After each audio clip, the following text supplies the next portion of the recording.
This car here is the most important new car test of the year, because this is the Nissan Leaf, and it's the car that Nissan believe will be the world's first affordable electric car.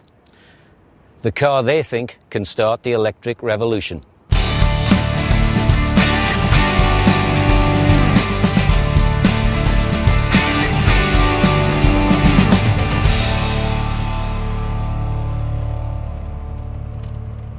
It's rather apt that we have the skyline of the City of London behind us, because make no mistake, this car is the city car of the future. It could be the city car of today. It delivers everything you need, except for, as we've said earlier, the high price and the fact that the charging network is not there yet around all of the cities. But it will be very shortly. Make no mistake, this is the car that puts electric motoring onto the first step of the ladder. And within a period of time not too far away, this will be the electrical family car of the future. I have to say that the Leaf is really growing on me from a design point of view. When you see it in a motor show surrounded by lots of people, it's difficult to gauge. But out here on the road in a normal environment, it's a dramatic looking car. Inside, the Leaf is a very nice balance of futuristic layout and yet plenty of standard things that you'd recognize in a normal car. You know, down here are the heater controls. This screen here is a monitor that is telling me now exactly where the nearest charging points are for the car to charge up, which will be a crucial factor, of course, when people are driving in cities.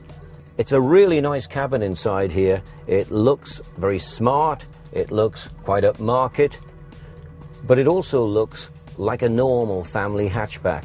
It doesn't look quite like any other gearbox. This little round knob fella here, you just move it across and then down, and you go into drive, across and up, and you go into reverse, and then you press here, and that's the park button. Couldn't be simpler. What you also get on the monitor is regular updates as to how far you've got before you get to empty. Here it's telling us distance to empty is 132, but I love this bit. This is the radius of how far you can go on 132.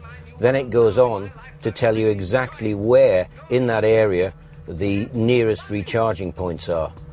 It's all very ingenious, and yet at the same time this will also give you all the normal things like heating controls, your music system, just like a standard car.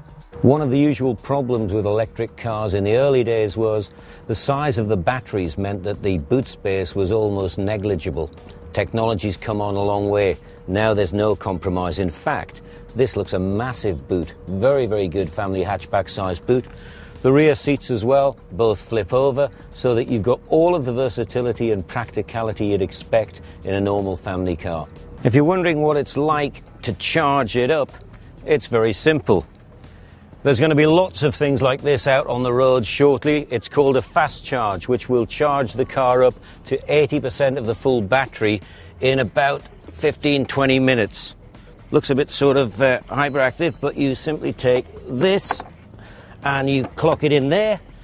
Not unlike a petrol filler cap. There's one huge difference. Currently we're being robbed at the pump to ridiculous levels of money for a gallon. This will cost £2 to fully charge this car up.